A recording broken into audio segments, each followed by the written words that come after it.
Welcome back to America Right Now. So is TikTok brain affecting your kids? Some studies say yes, according to the Very Well Health article. Brain scans of students who used the app regularly revealed addiction-like responses, and some research subjects lacked enough self-control to stop watching. Parents and educators have seen a decline in kids' attention spans and a clear lack of focus due to excessive screen time. But what can be done to sort of solve the problem of TikTok brain? Joining us now to discuss this troubling phenomenon is America's psychologist, Dr. Jeffrey Gardier. Dr. Jeff, good to see you. Great to join you, Tom. So we're learning more about this now, and the studies on this are limited, but the research is showing that the app is having a negative impact on brain development in young people. What could some of the long-term effects here, and how do you know whether or not your kid, is suffering from TikTok brain?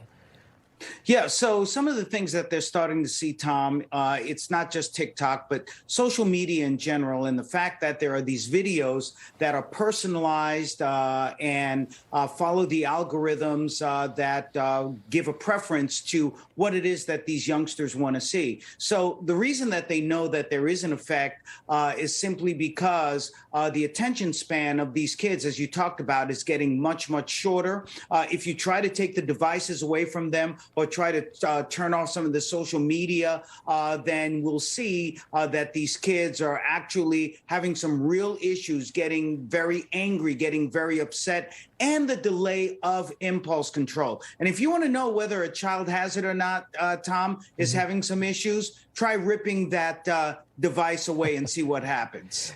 We've heard about it causing Tourette's.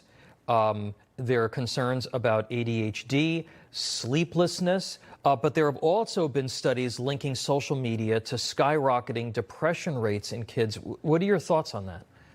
Well, what we're starting to see, of course, some of the studies, and as you correctly pointed out, Tom, that these are long-term studies, so we need to know much, much more. But what they're showing is that many times kids base a lot of their self-perceptions, a lot of their self-esteem on a lot of the social media. Social media can be a good thing if it's about connecting, but when your whole life is about that and you're not getting a good diet of things to work with or to study or to spend time with, and it's just that social media, then that can be a real issue. So we've seen issues such as eating disorders, self-esteem disorders, and some issues around dysphoria, starting to see some issues around excessive sadness.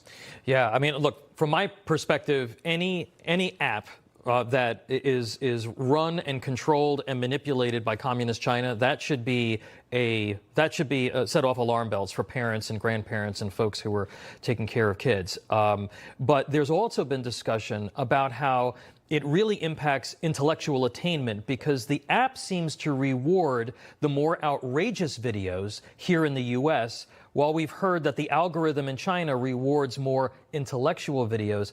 Talk about how the brain itself reacts to certain components of social media.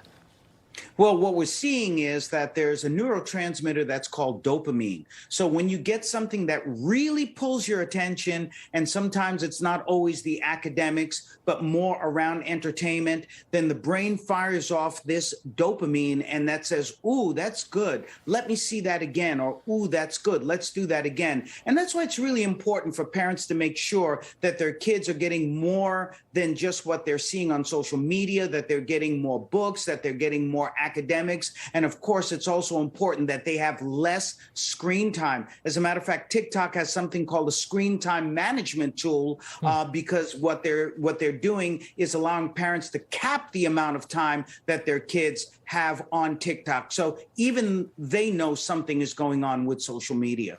All right, so in addition to screen time management tools, just real quick, what else can parents and grandparents do to prevent their kids from suffering the impacts of social media platforms like this?